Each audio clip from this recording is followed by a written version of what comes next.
بسم الله الرحمن الرحيم، ازيكم يا حبايب قلبي؟ عاملين ايه؟ يا رب تكونوا بخير. صباح الفل او مساء الفل على اختي وحبيبتي وامي اللي بتتابعني. وحشتوني وحشتوني كمان مره وحشتوني. النهارده عندنا روتين في البيت وفي المطبخ، هنعمل مع بعض شويه افكار حلوه جدا هتنشطك وتحفزك وتخليكي تقومي بقى وترجع ريما لعادتها القديمه. رجعنا تاني وللروتينيات بتاعتنا الجميله والتنظيفات الجميله والاكلات كمان اللي زي العسل. والعيد خلص، كل سنة وانتم طيبين، ربنا يكتر أعيادنا ويفرحنا دايما، أمين يا رب العالمين. خلصنا العيد وداخلين على طول كده من غير ولا إحم ولا دستور على الامتحانات والدروس وحاجات كتيرة قوي. يلا بينا نبدأ ونشوف هنعمل ايه. اول حاجة بقى طبعا حبيت اللي انا ابدأ بيها هو بره. المكان بره روقته وخليته نضيفه زي الفل، بس محتاج اللي هو يتشفط الارض بالمكنسة كويس جدا. السجادة عندي نضيف، ممكن نقول لحد ما بنسبة 90% نضيف. 10% أنا برضو شايفاهم نضاف، مش مفيش حاجة يعني. بس كان المفروض اللي أنا أغسل السجاد دوت قبل العيد، بس انا ما غسلتهوش. اللي انتوا عارفين اصلا انا لو كنت غسلته وديته المغسله ورجع لي كان هيرجع لي زي ما هو، يعني هحس اللي هو ما اتغسلش من كتر الضغط بقى بتاع السجاد والضغط بتاع المغسله والكلام دوت. فانا فضلت اللي انا استنى لحد العيد الكبير، وان شاء الله باذن الله نبقى نغسله غسله كده متينه شويه. كمان عايزه اقول لكم انا طول الوقت ايديا فيه، فهو مش محتاج اللي هو يتغسل بحاجات كده مزيلة للدهون البقع اسفة. ف يعني ما فيهوش بقع ولا في اي حاجة، هو بيبقى كل الحكاية شوية تراب بس كده. فطبعا طول ما انت ايديكي في الحاجة، طول ما هي هتفضل معاكي نظيفة وزي الفل، وهتعيش معاكي فترة اطول. سمينا الله، يلا بينا نسمي الله ونصلي على الرسول عليه افضل الصلاة والسلام. بصي بقى، عشان تحافظي على السجاد بتاعك ويفضل فترة طويلة عندك من غير ما يحصل له اي حاجة، يفضل اللي انت كل يومين ثلاثة كده تبدأي اللي انت تشيلي السجادة وتنضفيها. طبعا في ناس هيكون بالنسبة لها الموضوع دوت تعب جدا عليها، فالأحسن اللي انت تكنسيها كويس جدا بالمكنسة علشان خاطر تبقي ضامنة ان السجادة بتاعتك ما فيهاش تراب خالص. كمان عايزة اقولك اللي انت ممكن تغسلي السجادة على الناشف، هيحافظ عليها اكتر وهيخليها تعيش فترة اطول. ده كده هنا قبل ما اكنس السجاد، كان في حد طلب مني اللي هو يشوف المكنسة وازاي بنضف الكيس اللي جوه المكنسة. للأسف انا المكنسة عندي مش فيها كيس، لكن فيها علبة كده بتحفظ الأتربة والتراب، وباخدها اغسلها تحت الحنفية بترجع نضيف. انا لسه كنت عاملاها من فترة، بس نعملها تاني مفيش مشاكل خالص. طفيت بقى النور عشان اوريكم بقى اللي النهار لسه طالع وكده. اي نعم صاحيين متأخر شوية، بس لسه يومنا فيه بركة كده ان شاء الله. قلت بقى بما ان يعني المكان نضيف وزي الفل، نولع كده شوية بخور ونشم الروايح الجميلة. كل ما اجي اشم البخور اقعد ادعيلك والله يا ام ياسر، ربنا يبارك فيكي يا حبيبتي ويديك الصحة وطولة العمر، امين يا رب العالمين. بجد من الروايح اللي انا فعلا عمري في حياتي ما شميت ريحة بخور حلوة قوي كده. بخور السعودية لا يعلى عليه. عندي بقى السبحة اللي محطوطة على الترابيزة اللي انتي لسه واخدة بالك منها دي، بقى انا لسه جايباها جديدة، مش جبتها هي جاتلي بصراحة. فحلوة قوي قوي قوي، احلى بكتير من السبح الصغيرة. فطول الوقت ماسكاها بقى وحطاها كده قدامي، حاطه في كل مكان سبحة. انا مش عارفه بقى يعني هو دوت صح كده ولا لا. يعني على الكومودينو في اوضه النوم جنب السرير حاطه سبحة، وكذلك بره. طول الوقت وانا قاعده فاضيه كده او قاعده مثلا، بدل ما اقعد اسرح في حاجه مش عاطفيه قوي يعني، لا بفضل ان انا اسرح مع ربنا. الحمد لله على كل حال. الحمد لله على نعمه الستر والصحه وراحه البال والرزق الحلال. عارفه اللي ممكن يبقى في حاجه كده، بلاش ندخل في تفاصيل او نحكي اي حاجه. دلوقتي خلينا نشوف احنا هناكل ايه النهارده. جالي بقى تليفون على اجمل حاجة في الدنيا، هي الرنجة. الرنجة دي جايه لي هدية، فانا ما جبتهاش خالص في العيد والله. زي ما حكيت لكم كده في الروتين، ربنا ما وفقنيش اللي انا اجيبها يعني قبل العيد يوم الوقفة. وبرضو ربنا ما وفقنيش اللي انا اجيبها في العيد، فاحنا لسه في العيد صح ولا ايه؟ مش احنا لسه في العيد يا اختي انتي وهي؟ فتعالي بقى نعمل مع بعض الرنجة بقى وناكل بقى الرنجة والبصل الاخضر يا سيدي. طبعًا مش أي حد باجيب منه رنجة، أو مش حكاية مش أي حد، مش أي نوع رنجة أنا باكلها، يعني عادي ممكن أي محل يكون بيبيع النوع اللي أنا باكله وأشتري منه. بس للأسف أنا ما لقيتش هنا في الهضبة خالص نوع الشمس، فجات لي بقى من السيدة زينب. عارفين طبعًا المحل دوّة في السيدة زينب في شارع ابن طولون. هنا بقى ولعت على طاسة البطاطس وقلت احمر برضو شوية بطاطس كده جنب الرنجة. انا مش من عشاق البطاطس جنب الرنجة قوي، بس بتتاكل يعني، عارفين اللي هو ايه، لا انا بميل للرنجة اكتر. طبعا كانت نفسي رايحه للفسيخ، بس ما جاش فسيخ، فالرنجة مش هتقولك لا. بالنسبة بقى للناس اللي هي بتتضايق شوية من الرنجة والفسيخ والكلام دوت، على فكرة انتوا لو دقتوها هترجعوا في كلامكم 180 درجة. هي الفسيخ حلو وريحته نفاذة شوية، لا شويتين تلاتة. بس بيعجب كده ويعدل المزاج كده ويخليكي كده بتاكلي وانتي متمزجة، عارفة اللي هو ايه. لا لا، في حاجة في حاجة كده بتشدك ليه، بعد ما تخلصي تلاقيكي عايزة تاكلي تاني. والرنجة كذلك، بس في عشاق بقى للفسيخ وفي عشاق للرنجة. انا هنا خدت الرنجة كلها شويتها على النار، لان انا بحبها مشوية على النار، مش بحبها نية او مش بحبها كده على طول. لا، بحس لما بتتعمل على النار طعمها بيغير وبتكون طعمها احلى. للناس اللي بتقولك الرنجة بتحدق لما بتتحط على النار، لا طبعا مفيش الكلام دوت. الرنجة بتفضل زي ما هي ممكن يكون النوع اللي انت جايباه هو اللي بيكون حادق. هنا بقى هبدأ اللي انا اشيل الطبقة الخارجية او الجلد بتاع الرنجة كله، لاني مش بناكله يعني. فبحب اللي انا اخليها خالص. كمان الاول كنت بقعد اخليها بقى من الشوك كلها، بس عارفة ما بقاش في طولة بال والله. كنت باقعد اعمل ايه، اقطعها مكعبات صغيرة، واقعد بقى اخلي كل الرنجة كلها لحد ما تبقى مكعبات صغيرة، يا دوب انتي تاخدي قطعة الرنجة جوه اللقمة وخلاص على كده. حاليا لا. او يعني مش عارفة هل انا اتغيرت، ولا انا بقيت بكسل، ولا الاول كان في طولة بال اكتر من دلوقتي، مش عارفة، مش لاقية حل برضه. بالنسبة بقى للناس بتوع ماما وبابا والكلام دوت، فانتي لو مش عاجبك الرنجة وانا بعملها كده ممكن تجري او جري واقعدي بقى معايا وانا باكل، لان انا هاكل معاكم يعني. اكلها لوحدي يرضيكم كده، مش يبقى عيش وملح مع بعضينا. هنا بحاول ان انا اشيل اي شوك بقى كده من الرنجة، علشان خاطر بس الولاد لما يجوا ياكلوا. وطبعا هشيل الجزء اللي هو لونه غامق شوية دوت كله. يلا قوليلي بقى، اكلتي رنجة في العيد ولا لا؟ انا عارفة بقى طبعا حبايب قلبي الدول العربية، مش عارفة بقى عندكم الكلام دوت ولا لأ، بس عايزة اقول لكم لو مش عندكم يبقى فويتكم كتير قوي. اما بقى المحافظات فحبايب قلبي برضو، انا عارفة ان كل محافظة مميزة بحاجة معينة.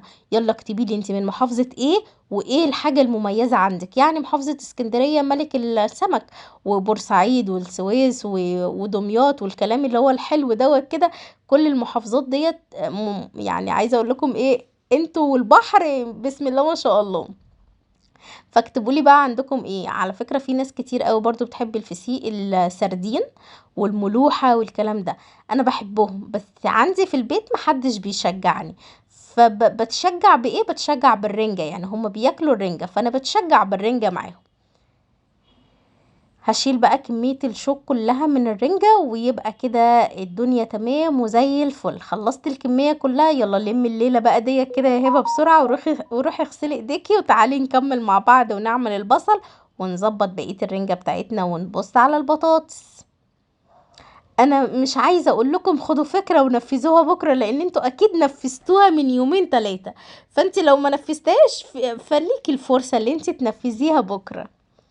هنا بقى كان خلاص الرنجة خلصت معايا، بسم الله ما شاء الله كده. حطيت في كل طبق واحدة رنجاية يعني، وحطيت البطارخ لوحديها. انا بحب البطارخ الناعمة مش الملظلظة، او اللي هي خشنة شوية. مش عارفة انا قلتها صح ولا لا، بس انا متعودة بقولها كده. نحط بقى شوية زيت، وطبعا الشطة لا يعلى عليها، ولا الليمون بقى، يا سيدي على الليمون. كده خلاص. تعالي بقى نشوف ايه، ولسه بقى ايه، جايبين عيش بقى سخن جاي من الفرنة. لا هو الموضوع ده كان المفروض اول يوم العيد، بس يعني ايه، الحمد لله. ده كده بقى البصل الاخضر يا سيدي، على البصل الاخضر وجماله بقى كده، فحل بصل يا سلام. ولا الليمون بقى، عندي ليمونتين هبدأ ان انا اقطعهم بالشكل دوت كده نصين، واحط في كل طبق نص ليمونة.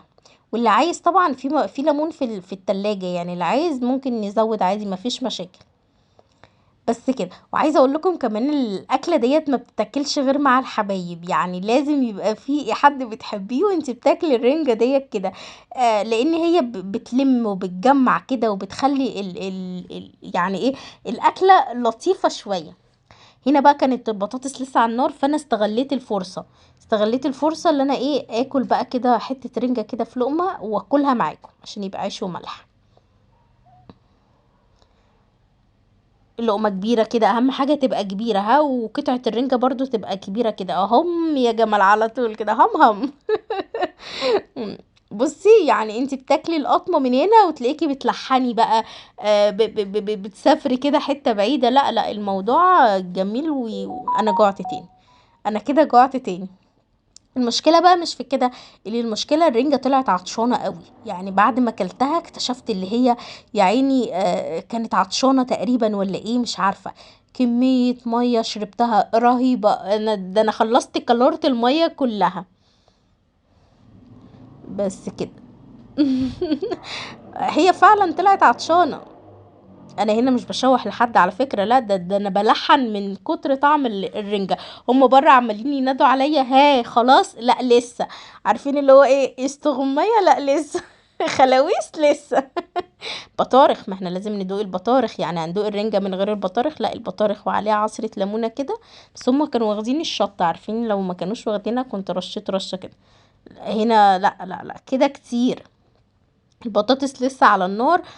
هنا كانت خلاص البطاطس خلصت معايا، وده كده الرنجة يا جمالها بقى. حاجة كده بسم الله ما شاء الله تفتح النفس. غيري المود بتاعك ممكن بأكلة انت بتحبيها. ممكن تغيري المود بتاعك بمكان انت بتحبيه ممكن تروحيه. ممكن تغيري المود بتاعك بحد قريبك انت بتستمتعي وانت بتكلميه فممكن تكلميه. ما اقصدش ذكر، اقصد انثى، بس عادي احنا بنتكلم كده مع بعضينا يعني. او عادي ما فيش مشكلة لو حد قريبك انت بتستريحي له زي اخوكي، ابن خالتك، عمك، خالك، بتستريحي معاهم في الكلام. فلازم تغيري من المود بتاعك طول الوقت، مش تبقي ثابته على حاجه معينه. لان الثباتان دوت هيزهقك وهتخليكي طول الوقت حاسه ان انت ناقصك حاجه، في حاجه غلط. انا عن نفسي لما بحس ان انا مخنوقه او متضايقه او حاسه ان في ضغط نفسي حواليا، بيني وبينك كده من غير ما تقولي لحد، انا بعيط مع نفسي. مش شرط تعيطي قدام حد، او مش شرط يبقى آه تحبسي الدموع، لا ممكن تخرجي الدموع باللي انت تفرجي عن نفسك، انت فاهمه قصدي. وتحكي لربنا، اكيد ربنا هو عالم بكل حاجه، فاكيد هو شايل لك الاحسن وعالم بالنوايا من جوه. فارمي توكلك على ربنا وان شاء الله باذن الله ربنا يرضيكم، امين يا رب العالمين. طبعا بعد الرنجة لازم تحبسي. اه ما احنا النهارده يوم طبيعي طبيعي، ما فيش اي تفاصيل فيه خالص، غير هو فعلا روتين طبيعي وتلقائي. واجمل هدية روتين الفرحة والسعادة. طبعا بعد الرنجة نحبس بايه. طب نحبس ببيبس؟ لا بيبس ده بتاع الفرافير. احنا عايزين حاجة متينة كده، هو الشاي بقى مع البصل الاخضر فتدروخي وتنامي. عملت بقى كوبايتين شاي كده. حطيت البواكي بتاعه الشاي، وحطيت معلقه سكر هنا ومعلقه سكر هنا، والميه خلاص كانت غليت معايا، ويلا بينا نصب الميه على الشاي ونشوف بعد كده هنعمل ايه. طبعا احنا غسلنا ايدينا وظبطنا حالنا، بس لسه المواعين في الحوض.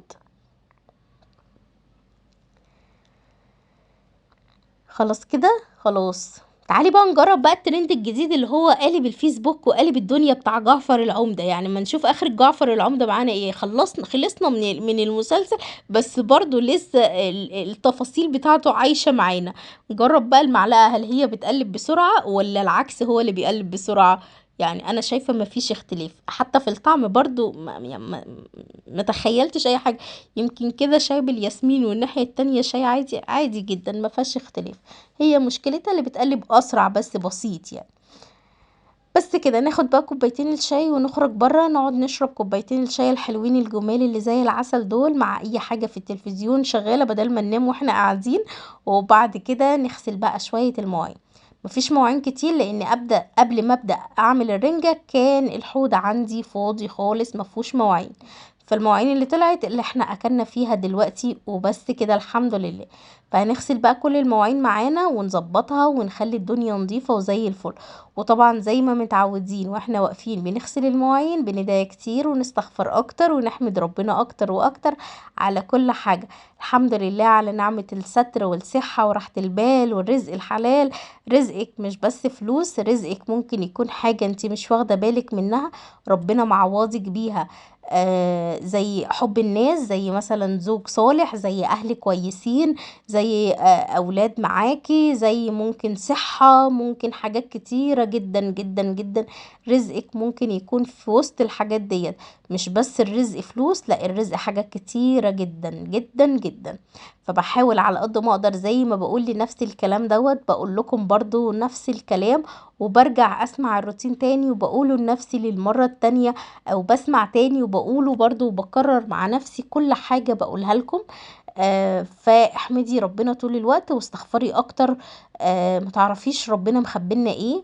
ولو في حاجة متأخرة عليكي انت متعرفيش ربنا مأخرها ليه. يمكن ربنا مأخرها علشان خاطر ممكن تبقى مش كويسة بالنسبة لك او مفيهاش خير ليكي. فاكيد ربنا مأخرها علشان خاطر النقطة ديت كده.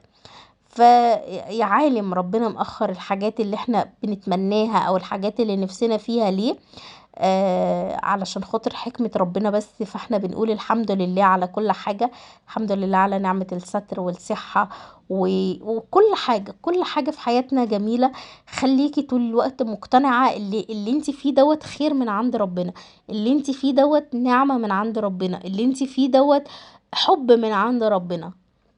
خليكي طول الوقت حاسة اللي ربنا مديكي كل حاجة مش مبدل حاجة عن حاجة.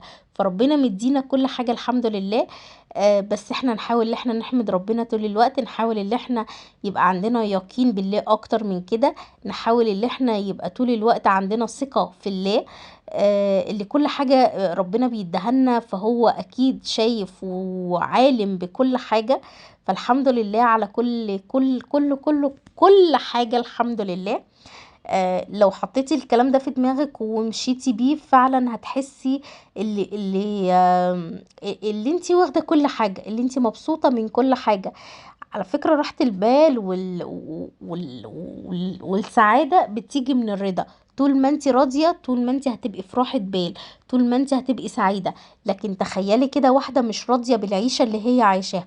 ما هتقعد طول الوقت تأنب نفسها وتقولك اشمعنى دي واشمعنى دي. اشمعنى دي عندها واشمعنى دي جابت واشمعنى دي مش عارفة ايه. بنحاول على قد ما نقدر اللي احنا ما نقارنش نفسينا بحد تاني. انت ليكي نفسك وبس كده. اللي بتتعاملي بيها انت ليكي يعني ايه حياتك اللي ربنا مديهالك. فنحاول على قد ما نقدر ان احنا نحمد ربنا عليها. نحمد ربنا طول الوقت.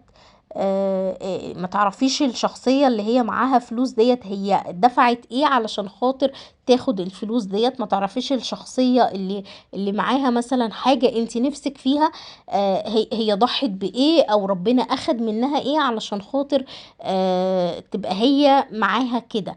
فكل واحد دفع تمن الحاجة بتاعته. الحمد لله على كل حاجة. بصي ما تخليش ايه ما تفكريش في حد علشان خاطر رزقك هيعدي من قدام عينيكي وانت مش تاخدي بالك منه. خلي بالك من النقطة ديت. خليكي مقتنعة بكده. خليكي في حالك. خليكي في اللي انت بتعمليه مع نفسك. مش بكلم حد بصفة عامة بس.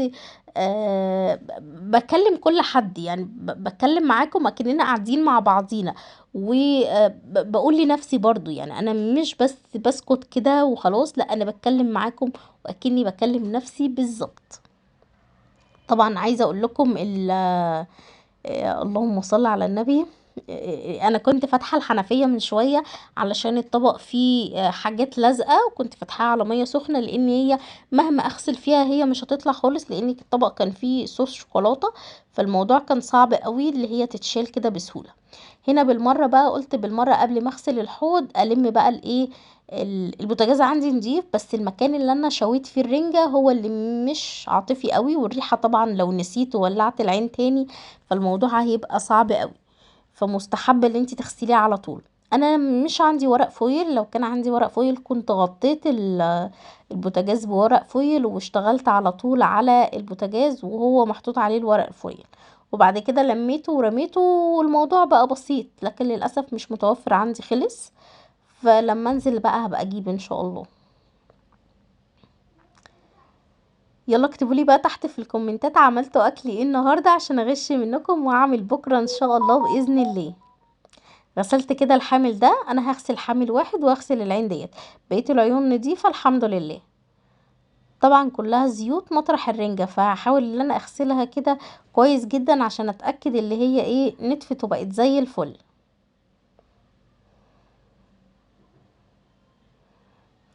يلا بقى لو بتتفرجي عليا ولسه ما اشتركتيش في القناة ديت، يلا بسرعة اشتركي في القناة وفعلي الجرس على كلمة الكل عشان يوصلك كل الفيديوهات يا ستي الكل. عايزة اقول لكم اللي فيه روتين بنزله الصبح، يعني مش روتين قوي، بس بيبقى وصفة حاجة سريعة كده بنزلها لكم الصبح، وبنزل الروتين بالليل ان شاء الله باذن الله. هتلاقوا تغيرات حلوة تعجبكم في القناة ديت، وربنا يرضينا ويرضى عننا امين يا رب العالمين كده. وكمان النهارده نزلت لكم مشتريات للناس بقى عشاق المشتريات وبيحبوا المشتريات، نزلت لكم مشتريات شهر 5 ان شاء الله باذن الله تتفرجوا عليها وتشوفوا الاسعار وتشوفوا كل حاجه. هنا بقى بالمره بعد ما خلصت قلت اغسل بقى الحوض معايا بالمره كده واخليه نضيف وزي الفل. الاسبونشه دي انا لسه مطلعاها امبارح يعني لسه جديدة، اللي كان موجود كل عندي رميته يعني خلصت منه خلاص. بس مش عندي سلك عشان اطلعه واغسل الحوض، فقلت خليني اغسل بالاسبونشة وانقعها كده في شوية مية وشوية خل.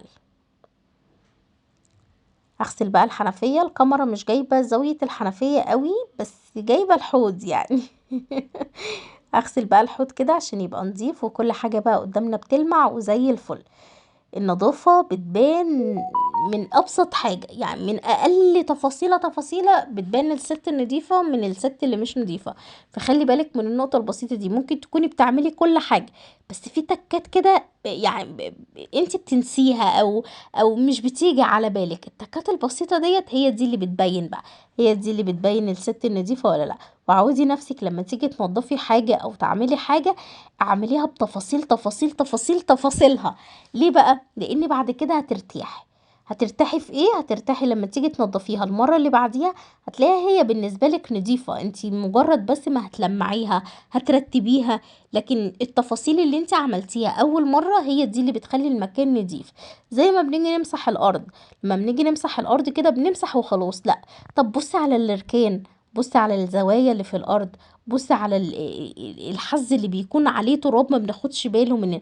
انت ممكن تخلصي كل حاجة وتبقي مهدودة وطالع عينك في البيت وتيجي تقعدي بقى وخلاص، بعد ما خلصتي عينيكي تيجي على الزاوية، ايه ده التراب ده، ايه التراب اللي جابه هنا. فالتفاصيل البسيطة دي اللي بتفرق وبتبين ست البيت عن ست البيت او كده. هنا خلاص غسلت الحوض كويس جدا وكمان نشفته وخليته نظيفه زي الفل. جبت بقى الاسبونشة والعلبة فاضية ما فيهاش اي حاجة، وطبعا الاسبونشة انا شطفتها كويس جدا من الصابون اللي كان فيها. حطيت بقى كده بمعدل ربع كوباية من الخل وهسيبها بالشكل دوت كده. هسيبها بقى ايه ممكن ليلة كاملة، ممكن من الصبح بالليل، ممكن ساعتين على حسب بقى ايه اللي انتي الوقت اللي انتي هتدخلي فيه المطبخ تاني تغسلي مواعين. انا هنا بقى قلت المع بقى الايه، المع الرخام يعني وانا واقفة بالمرة بس كده. هرجع كل حاجة مكانها. عندي برضو الرخام دوت هلمعه كده، الفوطة نضيفة وزي الفل، لمعنا كل حاجة 100 فل وعشرة كده وخلاص خلصنا والحمد لله. اكلنا الرنجة واتبسطنا، بس لازم بقى نشغل عود بخور عشان خاطر البخور هو اللي هي ايه، لو انت حاسة اللي فيه ريحة رنجة او فيه اي روايح، عود البخور ده هو اللي هيضيع اي ريحة. طبعا الجزء دوت كده بيجي مع البخور اللي هو العيدان.